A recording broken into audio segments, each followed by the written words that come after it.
즐거운 큐시트웨이 시간입니다. 오늘의 첫 번째 아이템 김현 기자가 준비했죠? 네, 그렇습니다. 제가 준비한 첫 번째 아이템 안철수 총리는 안 맞는다. 당권 도전 나서나입니다. 네, 오늘 오전에 안철수 이 총리 후보였죠. 총리 후보 영순이었던 안철수 인수위원장이 어제 윤석열 당선인과의 40분 독대 결과 본인이 국무총리 자리는 맞지 않기로 결정했다는 이런 입장을 발표를 했습니다. 오늘 오전에 있었던 일인데요. 이 모습 영상으로 함께 보시고 이야기 이어가겠습니다.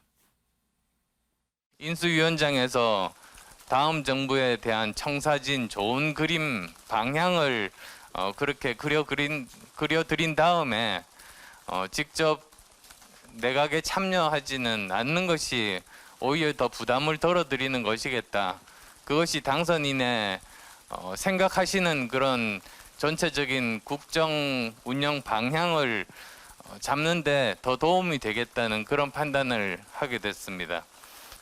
저는 그 당의 지지 기반을 넓히는 그런 일들, 그리고 또 정권이 안정될 수 있는 그런 일들에 제가 공헌을 할 수 있는 바가 많다고 생각합니다.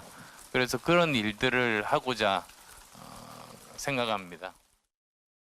네, 안철수 위원장 본인이 내각에 참여하지 않는 게 윤석열 당선인의 부담을 좀 덜어주는 것 같다. 이렇게 이야기를 하면서요. 새 정부의 초대 총리는 맞지 않겠다는 뜻을 분명히 했습니다. 어제 윤석열 당선인과 이 40분 정도 독대를 한 것으로 알려졌는데 이때 총리를 하지 않겠다는 뜻을 전달을 한 것으로 알려지고 있고요. 기자들이 그러면 초대 총리 안철수 위원장 본인 말고 다른 후보 추천했냐는 질문을 던졌습니다. 여기에 대해서는 아니다. 나는 총리 후보도 추천하지 않았다. 이렇게 답을 했는데요. 이 당선자의 뜻에 맞는 인물, 그 향후 국정 방향에 맞는 인물을 좋은 분 찾아라. 이렇게만 조언을 했지 후보는 추천하지 않았다. 이렇게 이야기를 하면서 어떤 일종의 이 결론 과정이 윤석열 당선인을 배려하는 차원이었다. 이렇게 좀 강조를 하는 모습이었습니다. 그러면서 안철수 위원장 총리는 안 하겠다고 했지만 당의 당권 도전에 대한 가능성은 조금 남겨놓는 모습을 보였습니다. 이 당의 지지 기반을 넓히고 정권을 안정시키는 그런 일에는 나서겠다는 뜻을 이야기를 하면서요. 사실상 정권 도전을 좀 시사하는 듯한 발언을 하기도 했습니다. 아니 근데 지금 얘기를 들어보면 당으로 돌아간다. 그리고 뭐 당 지지 기반을 넓히겠다. 이 얘기는 그럼 당으로 돌아가서 사실 지방선거 이 뭐 경기도지사 출마론도 있었습니다. 그러면 지방선거에 뛰겠다는 얘기인 걸까요? 네, 그렇습니다. 이 총리는 안 하겠다. 이 발표 뒤에 이제 기자회견장에서 기자들의 질문이 정말 쏟아졌습니다. 말씀하신 대로 지방선거는 나갈 거냐, 당권이냐, 그 다음은 이렇게 질문이 쏟아졌는데 안철수 위원장 일단 어떻게 답했는지 영상으로 직접 확인해 보시겠습니다. 구체적으로 뭐 당권 도전이나 경기지사 이야기도 있는데 이에 관련하신 생각 궁금합니다. 우선 지방선거에 대한 생각은 없습니다. 그리고 당권이라는 게 지금 이준석 대표 임기가 내년이니까요. 지금 당장 그 생각을 하고 있지는 않습니다. 이준석 대표 임기가 끝나면 당권에 도전하실 생각이 있다는 뜻인지 좀 궁금합니다. 1년 뒤면은 한참 뒤입니다. 그리고 그동안에 여러 가지 많은 일들이 생길 것 아니겠습니까? 그래서 그건 그 부근 가서 판단할 생각입니다. 원래 정치에서 그런 일들은 장기 계획 세운다고 그대로 되지는 않습니다. 네, 안철수 위원장 일단 오는 6월에 지방선거에도 출마하지 않겠다는 뜻을 분명히 밝혔습니다. 일각에서 지금 나오고 있는 경기도지사 출마설 등을 완전히 일축하는 그런 발언이었는데요. 그러면 이후에 그러면 당권이냐 기자들 질문이 이어졌는데 안철수 위원장 지금 일단은 이준석 대표가 있기 때문에 그리고 임기가 1년 정도 남아있기 때문에 지금 당장 당권 도전 이런 거는 생각하지 않고 있다. 이렇게 답했습니다. 그러자 기자들이 다시 한번 그러면 이준석 대표 1년 뒤 임기 끝나는데 그때는 도전할 거냐.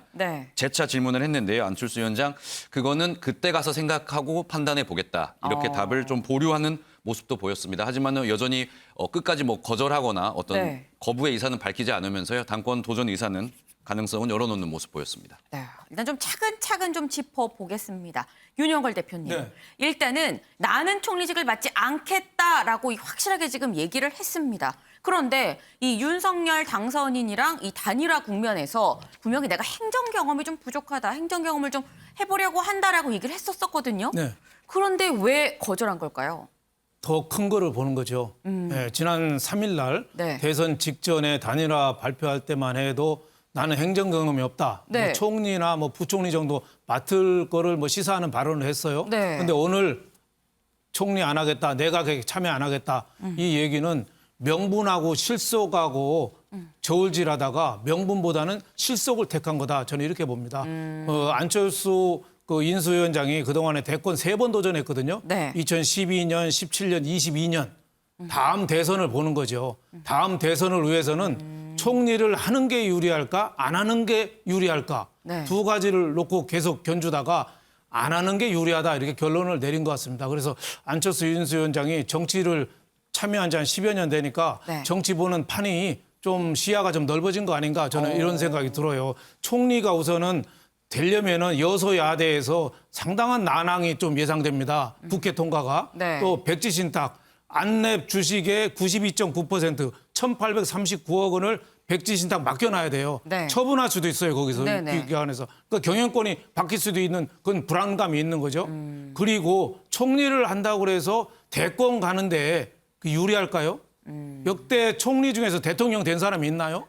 자칫 총리는 그 명분만 화려하고 빛 좋은 개살구가 될 수 있는 거죠. 그래서 안철수 후보가 고민 끝에 총리를 안 하고 대권 가는 걸 택한 거죠. 그렇게 되면은 윤석열 당선인 기준으로 봐서는 총리 시켰으면은 공동정부 손 털고 이제 잊어버릴 수가 있는데 네. 이제는 빚을 갚게 되잖아요. 아, 부채도 남아있고. 안철수 인수위원장에 대해서 계속 네. 뭔가는 이 빚을 진 사람의 입장이 채무자 입장이 될 수밖에 네네. 없으니까 저는 안철수 인수위원장이 그런 얘기 있잖아요.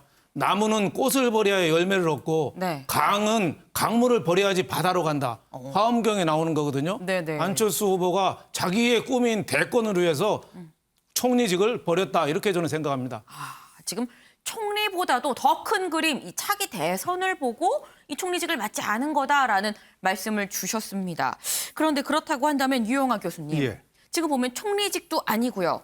지방선거도 안 나간다고 하고 그러면서 지금 당권에 대해선 뭐 당장은 아닙니다. 아직 시간이 많이 남아 있습니다라고 얘기를 했어요. 이 결국 당권을 거쳐서 차기 대선까지 넘보고 있는 뭐 그런 상황으로 볼 수 있는 걸까요? 안철수 위원장이 개인적으로 차기 대선을 노리고 있다 그러면은 네. 당연히 총리직을 이번에 하는 게 좋죠. 그리고 실제로 안철수 위원장은 국무총리를 원했던 것으로 강하게 원했던 것으로 알려져 있고요. 네네. 지방선거나 당권 같은 게 지방선거는 일단 뭐 서울시장, 부산시장인데요. 이미 다 국민의힘 현역 시장들이 있고요. 네. 경기지사 같은 경우는 만약에 나가게 된다 그러면은 사실상 그건 이재명 고문과의 싸움이 됩니다. 네. 쉽지 않은 싸움인 거죠. 당권도 마찬가지로 경선을 할 텐데, 그쵸. 경선을 할 텐데 내년 6월에 한다 그랬을 때 네. 경선에서 이 소수파 그룹이 합당을 한다 그래도 과연 안철수라는 인물을 당 대표로 뽑을지 아주 그 불투명한 미지수인 것이죠. 물론 이제 합당을 할 경우에 공동 대표 정도 그런 뭐 얘기해 볼 수 있죠. 그럼에 따라서 자기 자신이 정치를 계속하고 이제 후보 단일화 야밤중에 했잖아요. 그랬을 네네. 때는 뭔가 큰 뭐 꿈이 있거나 어떤 이해득실 관계에서 정치적으로 이득이 있다 그렇게 생각했는데 실제로 총리직까지 못하게 된다는 것은 안철수라는 인물이 과연 어떤 후보 단일화를 통해서 무엇을 얻었느냐. 제가 봤을 때는 뭐 거의 얻은 게 없다라는 네. 생각이 들고 국무총리는 아마 그랬을 겁니다. 아마 그 권선동 의원 같은 경우가 안철수만 총리하는 건 아니다 이렇게 얘기를 했잖아요. 네. 그러니까 내부 갈등과 내부의 권력 투쟁이 대단했겠죠. 저는 안철수라는 인물이 총리직을 한다 그러면은 아마 한두 정도의 내각 지분을 요구했을 거라고 보여집니다. 그것은 이제 국민의힘 내부에 줄 수도 없었고요. 그리고 이제 총리라는 게 물론 이제 헌법상에 있어서 대통령의 보좌 역할에 국한돼 있지만은 안철수가 총리를 하게 되면은 다르게 할 거예요. 아마 자기 색깔을 드러내고 아마 윤석열 당선인이라든가 국민의힘의 통제를 좀 벗어나려고 하는 자기 정치할 가능성이 크기 때문에 이런 부분에 대해서 상당히 그 윤석열 당선인의 주변 사람들이 네. 상당히 안철수를 견제하지 않았을까. 그런 내부 권력 투쟁 갈등에서 안철수라는 인물이 제가 봤을 때 밀려났다. 네, 밀렸다. 그래서 윤석열 당선인이 결국은 뭐 무슨 얘기를 했는지 모르지만 말입니다. 네네. 안철수라는 인물을 총리직에서 제외시킨 것이 아니냐 그런 생각이 들고 따라서 결국 안철수라는 인물이 그 당시에 선거 때 얘기인데 야밤에 가서 하여튼 단일화했던 성과 이런 것은 뭐 자기 자신을 위해서 한 거 아니겠어요? 네네. 자기 자신 정치적 행로를 위해서 한 것인데 그거는 이번에 한 달 만에 별로 뭐 정치적으로 이득 본 것도 없고 또 국민들한테 정치적 신뢰를 얻은 것도 없고 별 성과가 없었다 이렇게 보여집니다. 그렇다면 당권은 어떻게 보세요? 당권은 그러니까 이준석 대표 제가 이후의 당권은 우리가 잘 아시겠습니다만 당권이라는 것은 그냥 뭐 윤석열 대통령이 준다 그래서 주는 게 아니잖아요. 그렇죠. 경선을 해야 된단 말이죠. 전당대회. 그렇죠. 전당대 경선을 해야 네네. 되는데 합당 안 한다 그랬을 때 지금 지분 문제 갖고 지금 옥신각신하잖아요. 지역위원장.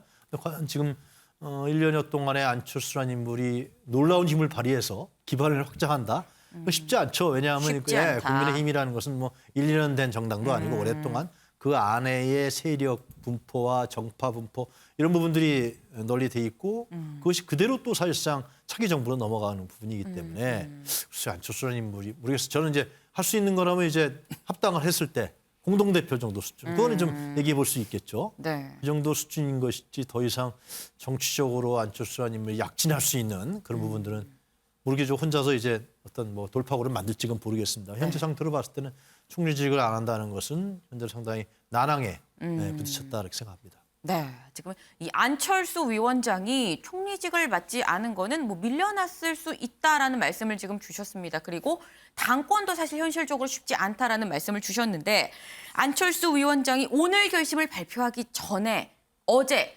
윤석열 당선인을 먼저 만났다고 하죠. 김현 기자. 네. 만나서 무슨 얘기했다고 합니까? 네, 그렇습니다. 안철수 위원장 어제 이 윤석열 당선인과 40분 정도 독대를 가진 것으로 지금 알려졌습니다. 이 네. 자리에서 이 공동정부의 성공을 위해서 서로 좀 어떤 역할을 해야 하나, 우리 역할 분담을 어떻게 해야 할지 뭐 이런 의견을 좀 자유롭게 교환한 것으로 알려졌는데요. 네. 안철수 위원장 일단 안철수 위원장의 설명에 따르면 이 최근에 윤석열 당선인이 좀 총리 인선을 두고 고민이 많아 보여서 네. 본인에게 직접 먼저 물어보기 전에 본인이 가서 먼저 얘기하는 게 내가 맞을 먼저 가서 얘기했다. 그렇습니다. 먼저 직접 찾아가서 얘기하는 게 나을 것 같아서 직접 찾아가서 뜻을 이제 총리는 맞지 않겠다 이 뜻을 전했다고 하고요. 윤석열 네. 당선인이 이 이야기 듣자마자 결정한 거 이해한다 이렇게 네. 이야기를 했다고 합니다. 그러면서 윤석열 당선인이 다시 총리 인선에 대해서 다시 고민에 빠지는 모습을 볼 수 있었다고 안철수 위원장이 어제 만남에 대한 이 내용을 좀 전했는데요. 네. 비록 이제 추가적으로 기자들이 좀 어떤 내용 더 있었는지 질문이 있었지만은 네. 둘이서 한 얘기이기 때문에 이걸 다 옮기기는 좀 부적합한 것 같다 이렇게 개인 의견을 밝히긴 했습니다. 하지만 이 발언을 통해서요 이번 결정이 윤석열 당선인과 본인의 어떤 교감 하에 이루어진 결정이다 이 모습을 좀 강조하는 듯한 모습이었습니다. 그런데 보니까 윤석열 당선인이 어제 안철수 위원장만 만난 건 아닙니다. 보니까 뭐 김한길 위원장도 만나고요. 권영세 부위원장도 만났어요. 그냥 교통 정리에 나선 거 아닌가 하는 생각도 듭니다. 네, 그렇습니다. 윤석열 당선인이 어제 안철수 위원장 만나기 전에 네. 김한길 국민통합위원장과 권영세 부위원장을 차례대로 면담을 했습니다. 네. 어제 오전 통이동 인수위 사무실에서 만남이 이루어졌다고 하고요. 윤석열 당선인 측에서 먼저 요청을 해서 배석자 없이 독대가 마찬가지로 이루어졌다고 합니다. 이 한 관계자에 따르면 이 김한길 국민통합위원장 같은 경우에는 평소에 윤석열 당선인과 이게 만남을 좀 자주 갖는 편인데 네. 어제 같은 경우에는 이 독대가 40분 정도 이어지면서 굉장히 길게 만남이 이어졌다고 하고요. 다만 이 두 사람이 총리 인선에 대해서 이야기를 했는지는 정말 이 대화 자리에 두 사람밖에 없었기 때문에 네. 이 확인은 되지 않는다 이런 뜻을 밝혔습니다. 권영세 부위원장도 마찬가지로 윤석열 당선인과 독대를 가진 것으로 전해졌는데요. 네. 권영세 부위원장 같은 경우에는 이 독대가 끝난 뒤에 보인 행동이 눈길을 끌었는데 네. SNS에 글을 올려서 이 앞으로 인수위 부위원장에 집중하겠다, 최선을 다하겠다는 SNS 글을 올렸습니다. 이 사실상 국민의힘 차기 원내대표 선거가 있는데 네. 여기에는 나가지 않겠다, 불출마 의사를 표현을 하면서요 어떤 대화가 오고 갔는지 지금 관심이 쏠리고 있는 상황입니다. 윤영걸 대표님. 네. 지금 보면은 이 어떻게 당선인이 약간 교통 정리를 한 거 아닌가 하는 생각이 지금 드는 대목입니다. 그런데 그렇다고 한다면 지금 어제 뭐 김한길 위원장을 만났다고는 하는데 지금 그럼 안철수 위원장이 안 맞는 이 총리 누가 가장 좀 유력하다고 보세요? 뭐 지금 여러분이 물망에 오르고 있죠. 네. 뭐 화합형으로도 여러분이 나오고 김한길 같은 분이 화합형으로 좀 대표적으로 좀 꼽히는 편이죠. 네. 또 실무형으로는 뭐 한덕수 전 총리 같이 네. 경제통 쪽으로 이렇게 많이 나오는 거죠. 그러니까 첫 번 총리가 굉장히 중요합니다. 과거 이명박 정부가 고소형 강부자 내각 총리 얘기 듣고서 지지도가 급격히 떨어졌거든요. 네. 문재인 정부도 처음에 들어와서 캠코더, 캠프, 코드, 더민주 이쪽 얘기 나오면서 그냥 지지율이 곤두박질했거든요. 그래서 저는 이 첫 번째 총리가 굉장히 중요합니다. 네. 근데 지금 저는 거론되는 분들이 개인적으로 봐서는 뭐 훌륭한 분도 많겠지만은 소신, 참신, 혁신 이 이미지에 맞는 사람이 몇 사람이나 있나. 소신 저 굉장히 전문가라는 사람들 보면 기회주의적인 행태를 보인 사람이 여기 굉장히 물망이 많아요.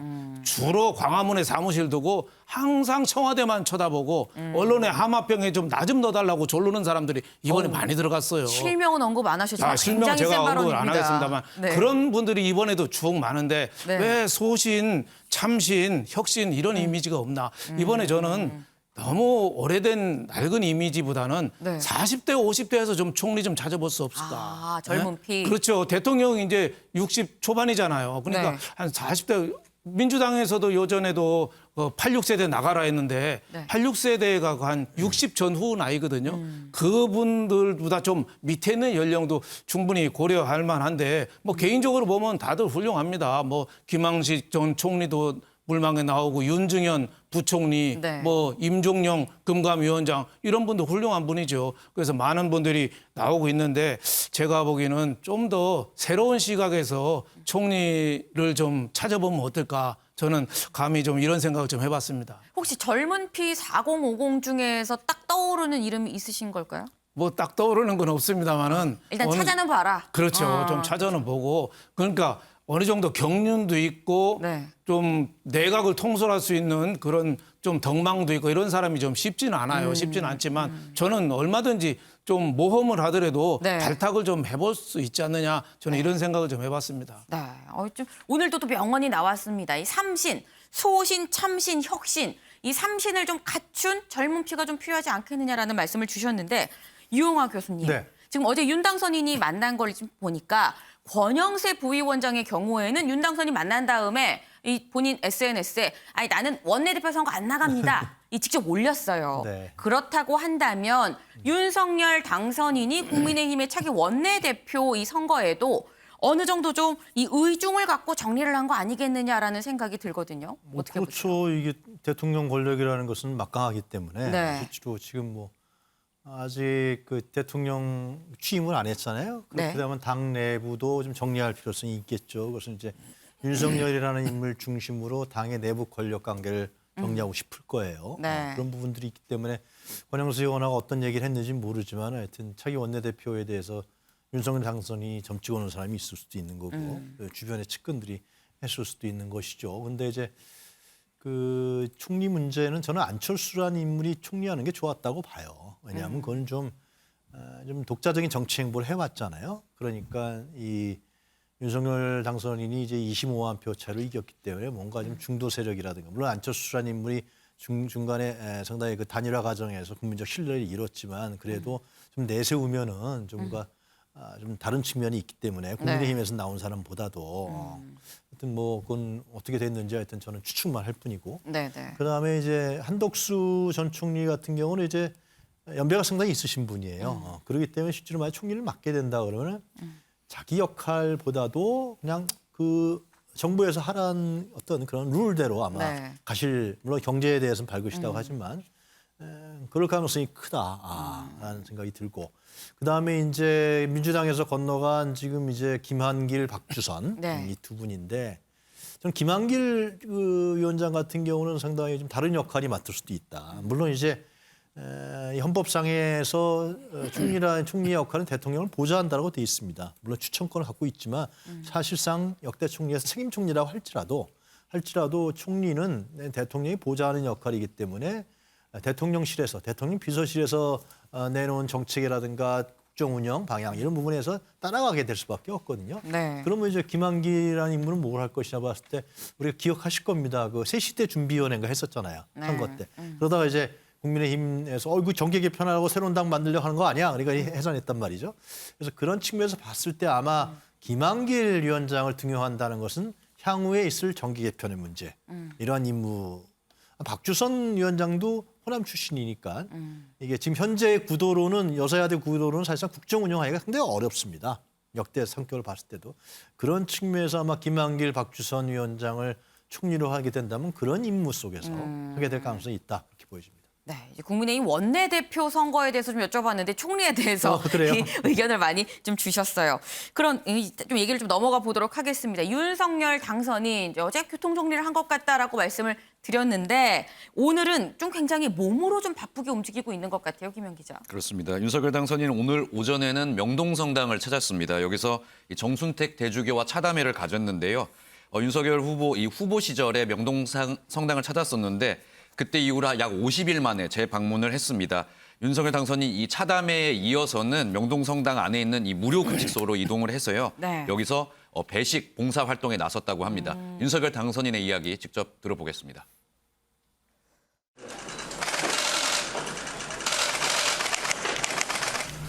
이제 앞으로 또 많은 지혜와 이 도움을 좀 대주교님께서 좀 주십시오. 선거를 마치고 봉사로 오시겠다 하셨는데 정말 더 바쁘신 시간에 이렇게 시간을 내어주셔서 감사합니다. 예. 아니 제가 생각해 보니까 취임하고 오는 게 더 좋겠다 생각을 했더니 약속한 거니까 빨리 가시라고 약속했고요.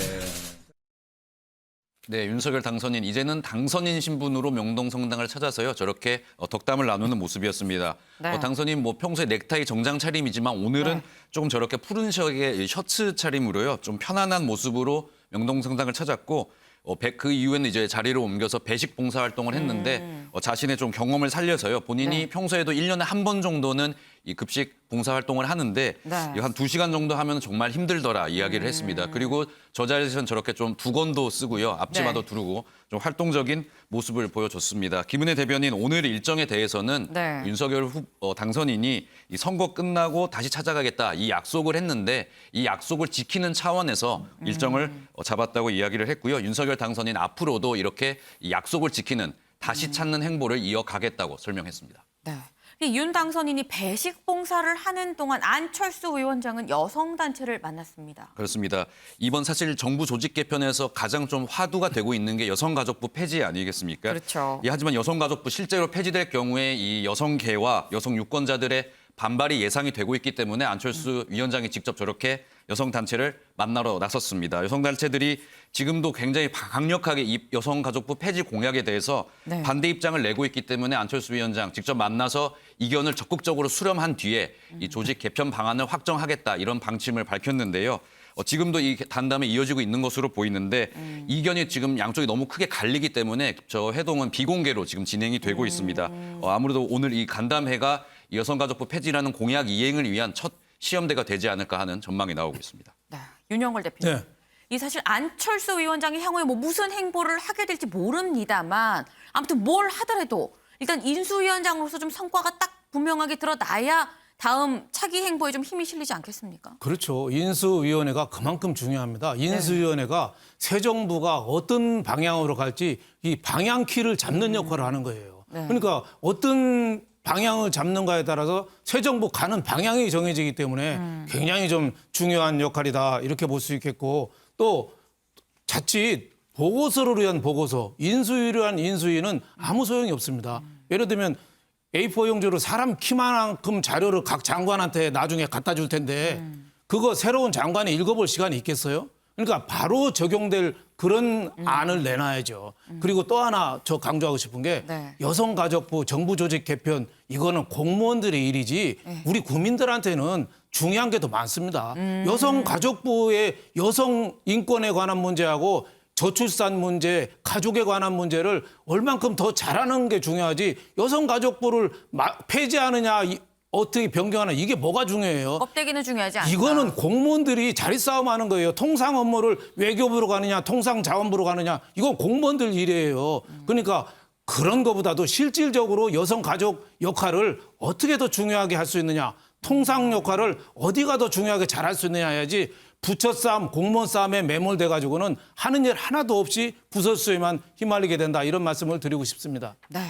이 오늘 굉장히 좀 열심히 좀 말씀을 해주셨습니다. 지금 부처 간 공무원들의 이런 얘기 말고 실질적으로 중요한 걸 좀 해라라고 말씀을 주셨는데 인수위에선 이 어제 그동안 미뤄졌었던 법무부 업무 보고도 있었습니다. 사실 이 법무부 업무 보고가 지난주에 있을 예정이었었는데 받기 불과 30분 전에 퇴짜를 맞았었죠. 그 업무 보고가 바로 어제 있었는데 김영 기자, 예.